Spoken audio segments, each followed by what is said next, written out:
So I mentioned to Rachel when we were talking before we started that I've been reading this book. I'm doing a little promo here. It's a little book thing called Radical Friendship: 7 Ways to Love Yourself and Find Your People in an Unjust World by Kate Johnson, who is an amazing Dharma teacher who lives in uh, Philadelphia, and also one of my Dharma buddies from the teacher training that I was in.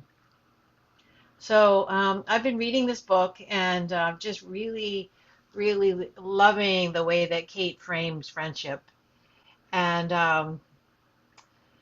as I was thinking about this queering the moment theme for our Alphabet Sangha, I decided that my theme for tonight is not only just radical friendship, but the theme is radical friendship as an antidote to heteronormative coupling.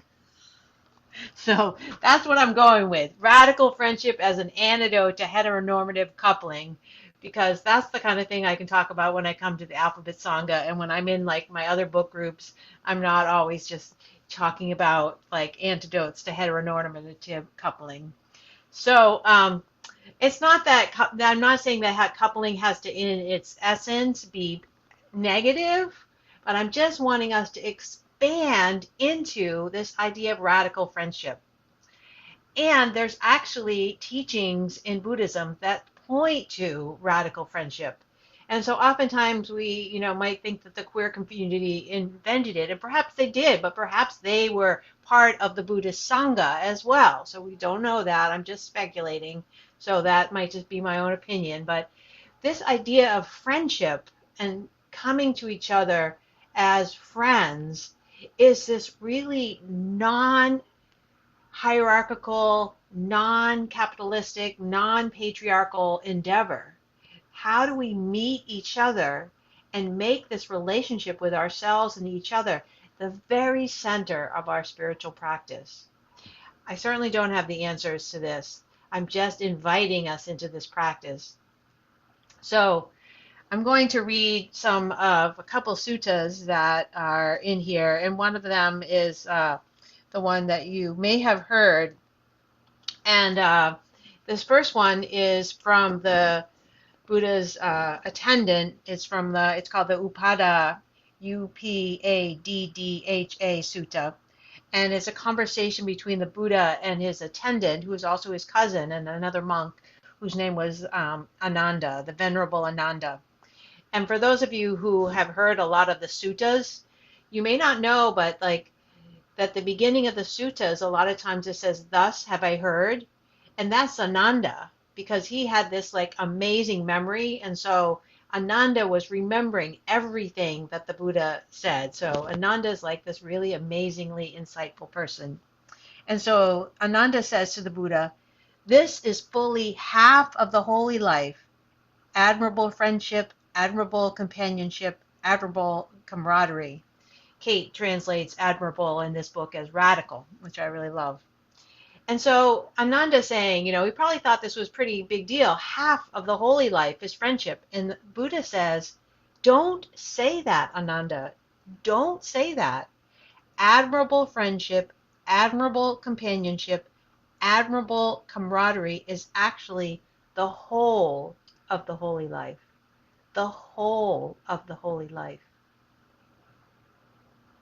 So it's interesting to me that so often when we think about our meditation practice here in the West, we think about it as being a very individualistic thing. It's something that I do on my own. I close my eyes. Maybe I go into this nice little cocoon with blankets and pillows, and that's my practice.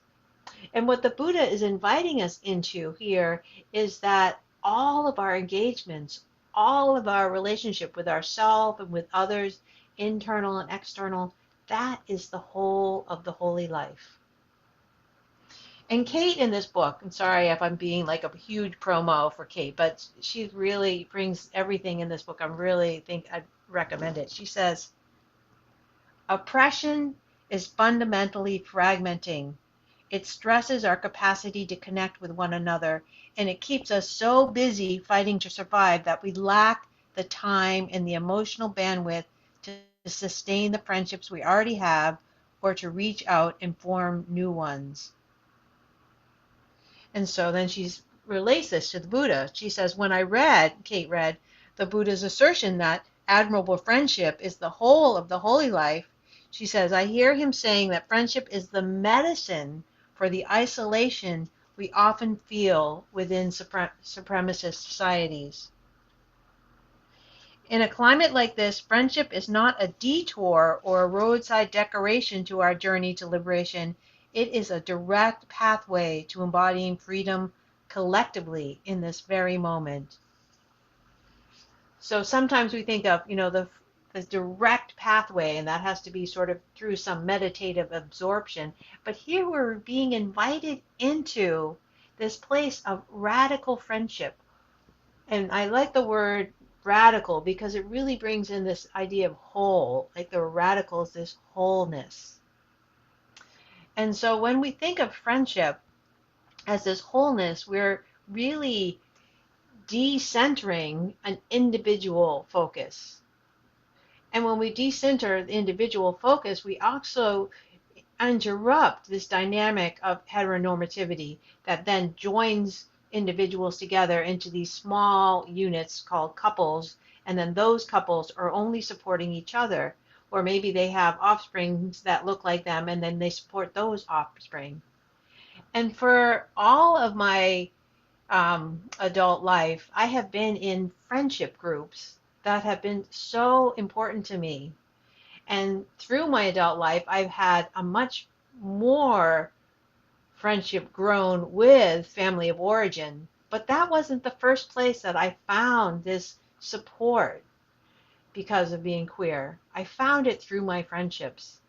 And that doesn't mean that I have the same friendships and they're static and that I've had the same friend group. What it means to me is that I try to see when I am looking through this lens of fragmentation and then honoring people based on the conditionalities of heteronormativity or white supremacist thinking, which honors a heteronormative family structure. So right now, for example, I have a little Sangita, and we're meeting in someone's backyard, but now we've met on Zoom for about we've been meeting for over 3 or 4 years now on Mondays, and there's 5 of us. And we generally have a free Zoom account, so some of us don't. It depends on who's there. So we don't meet for very long because we get cut off. But we always meet in the morning on Mondays at 7:30, and sometimes you have a meeting and you can't go. But it's this beautiful way of waking up with friends who I don't live with, and then just kind of realizing, oh, we're supporting each other to meditate together, which is going to help me meet my week, meet my day. And I can, share a little bit about what's going on and just knowing. And then, occasionally we have field trips. So then we actually, we used to meet in one of my friends, we started meeting in his backyard because he has a degenerative illness and he couldn't come and join us. And so we were meeting in his backyard, and we continue to meet there. So it's just part of that thing of like, what can we do to support each other? And one of the things that I think is so essential for those of us who have really engaged in caustic relationships with ourselves and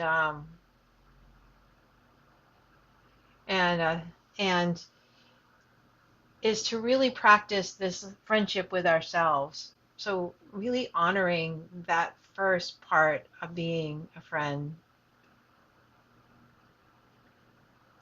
And Kate says in this book, she says one of the reasons why making friends with ourselves is so essential on the path to liberation is that forces of privilege and oppression are not just out there in the world somewhere. We've all inhaled harmful societal messages and unknowingly integrated them into the most intimate structures of our bodies, minds, where they manifest in a seemingly personal way. I'm going to read that again. This is from the book, The reason why making friends with ourselves is so essential on the path to liberation is that forces of privilege and oppression are not just out there in the world somewhere. We've all inhaled harmful societal messages and unknowingly integrated them into the most intimate structures of our bodies and minds, where they manifest in a seemingly personal way. And so I bring this in because I know that for me, for the longest time, feeling a sense of friendliness with myself, and in Buddhism, that's often used by the term metta, metta, loving kindness, was something that I just felt like, I didn't deserve, or I wasn't very good at it, or I didn't have it that bad. And so a lot of those are messages that are just fed to us, that they're messages that we just receive, that, to make do with what you get, that, if you're sidelined, not so bad, there's all, someone else has it work. And that may be true. But the thing that I realized, as long as I was disregarding myself, then I would disregard others. And so that was helpful for me because I needed a reason to treat myself well. And so when I started practicing meditation, and my first Buddhist teacher, Eric Kolvig, said to practice the loving kindness meditation every day, I did it because he told me to, and I didn't really believe in it, but it was just like something I could do instead of watching the breath. I could say these phrases, and that was like, okay, good. How many more minutes? Like, oh, I can say those phrases. I know what I can do. I can do something else. I don't have to just watch the breath and get all distracted. And over time, it really was, as I've come to read, like with Thich Nhat Hanh, it really is this sense of like watering the seeds. Like I had this capacity to love myself. And I was just told, and so many friends from my family, from school, from the media, to change, and that I wasn't worthwhile.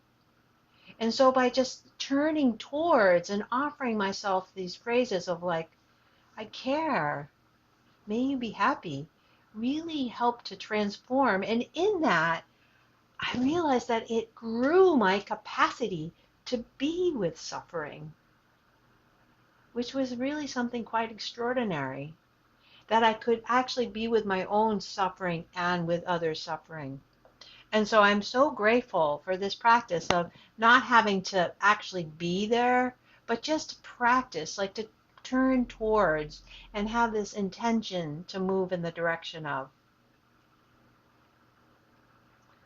And so when we look at this sense of moving towards ourselves, and I actually really think of it as like when I think of it as a relationship, I think that I really have like had this relationship where like here, like some people may think of it like when like I know when I first moved to California from Massachusetts, people always talked about like, oh, all this personal growth and the inner child and all these things. And I was like, mm.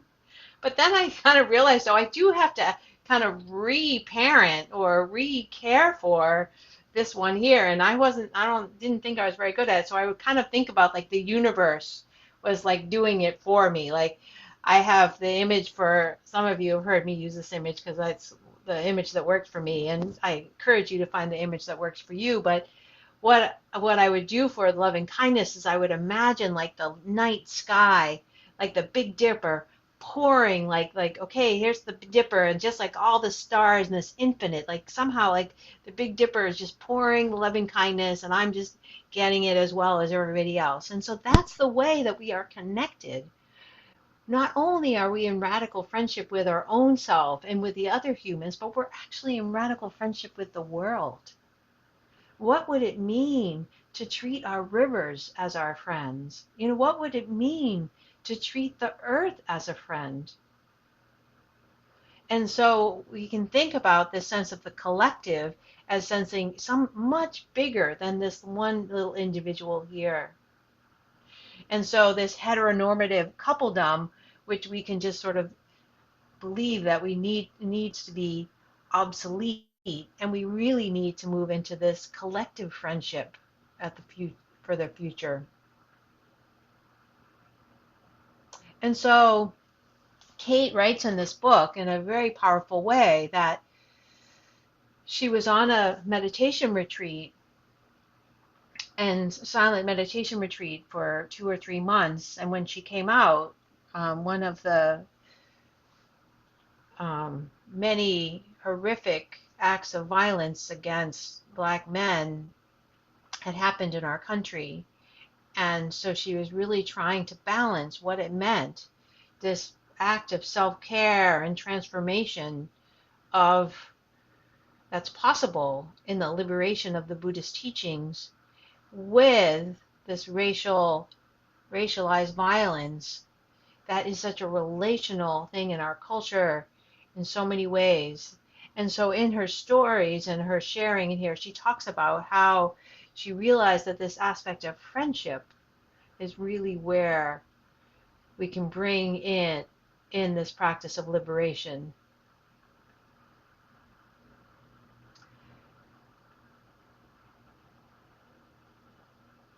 So she says, that she felt as though here in the West, especially in some different traditions, in this tradition here, which is insight tradition that I've learned a lot in, that this rhetoric was really expansive, that there would be a lot of language around liberation, but the culture of the meditation retreat and the spaces are much narrower, and that is really a part of the culture and not actually part of Buddhism, but part of how meditation has come into our culture here has been in a very narrow view. And so as we learn more, we can begin to see that this invitation into friendship as the whole of the holy life really underlies, not, underlies our practice.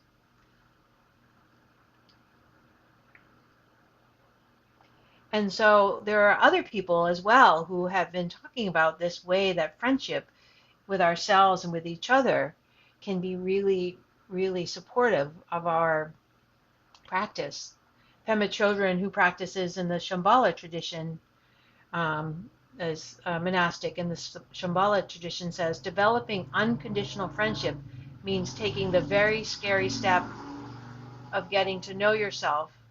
It means being willing to look at yourself clearly and to stay with yourself when you want to shut down. It means keeping your heart open when you feel that what you see in yourself is just too embarrassing, too painful, too unpleasant, and too hateful. So, this leaning into a sense of unconditional friendship, both with ourselves and with others, we can begin to see when that judging mind comes in. And we can be like, oh, I'm too, whatever she says here. This is too embarrassing. I don't want to look at that. I shouldn't be that way. This is too painful, or this is too unpleasant, or I don't want to be seen as hateful. I should, why am I still doing this? I went through this, however many years ago. Why is this coming up again? And when we bring our practice to ourselves, we can begin to hold all of that challenging, all of this discomfort. And then when we're in our lives and there's that comfort gets teased apart and the discomfort arises, we can remember, oh, right, I can have this grounding. I can have this friendship with myself to hold myself in this discomfort. And I think that this is this interaction between the practice that we bring to ourselves that is not just for ourselves, but it really is in service for the collective. And just like the breath, like when we really study the breath, there's not a place where the breath is ever ours. It's not mine, it's not yours. Like it's through time and space. The same thing with the water. Having taught as a middle school science teacher for many years, I can tell you that you can have a lot of fun thinking about all the places that the water in your body has once been, through time and space, hundreds and hundreds and thousands of years ago. Where are those particles that are you now? Where were they? So we are a collective and we live in collective. Larry Yang, who's one of my mentors and one of the people who started the Alphabet Sangha at EBMC, says the Buddha did not just pay lip service to the collective aspect of our spiritual journey. There was an invitation to us to explore as deeply as meditation itself what it means to awaken together in community, to explore community itself as a practice of cultivation. So when I think about this idea of I sit down and I practice during my meditation, what if I were thinking about practicing in community? And Rachel has been doing that for a long time. I've known Rachel because Rachel has been a volunteer at Alphabet Sangha for many years. And so that's that intentional kind of service as practice that some of you have probably given in many places in your lives. This idea of intentionally showing up in a place as service, as a part of the spiritual journey. Like, wow, I'm going to do this as part of my spiritual journey. One of my friends who is part of a white men's group, part of their group was to go and offer volunteers. And so he went and they did volunteer childcare for this, actually, Causa Justa in Oakland. And he just said it was just like, so not only was it fun to do childcare, but it was really fun to kind of uproot, and disrupt this thing, a paradigm of like, who does childcare? And he was offering that as service as part of it. And he said it was really hard to show up in that space and be like, okay, I'm here to help. And really brought up a lot. And he was committed to that as part of his spiritual practice. And so we can think of our spiritual practice in so many different ways. And we can think about how we can really disrupt the habits of mind that we have that evaluates things based on culture conditioning that we may no longer believe in, or we may have found like, it doesn't actually work that way for me. And so that we can begin through our practice to see clearly and create other ways of being, other ways of connecting to ourselves, other ways of connecting to each other.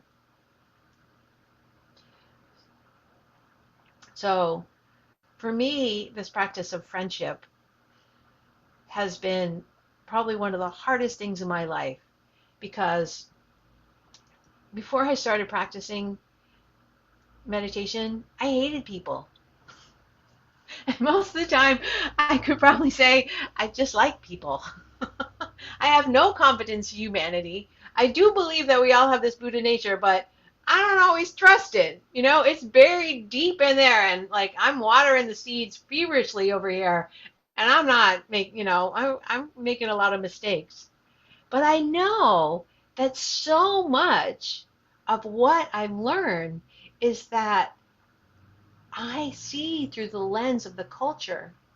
And when I see through the lens of the culture, I see a lot of hatred. I hate others through this lens. I fear others through this lens. I fear myself. And when I can really allow myself to come close, I can begin to, I'm going to use this funny word, but flower into something that's more beautiful. There's a potential. And one of the phrases that I learned in my studying of Buddhism is that oftentimes we are considered to be on a path of purification, but one of the translations for purification is blossoming. Blossoming. And so if we were to think, because for me, purification was this idea that I had to get rid of things. And to me, so much of this has been, how do I blossom into this beauty that's already here, that has been covered over by all of these messages? So then I end up fearing myself and I end up fearing others. So I'm committed to this practice, as Larry Yang says, can we wake up together? In his practice at EBMC, he said, can we break together rather than breaking apart? Can we have that commitment to each other as much as we can possible?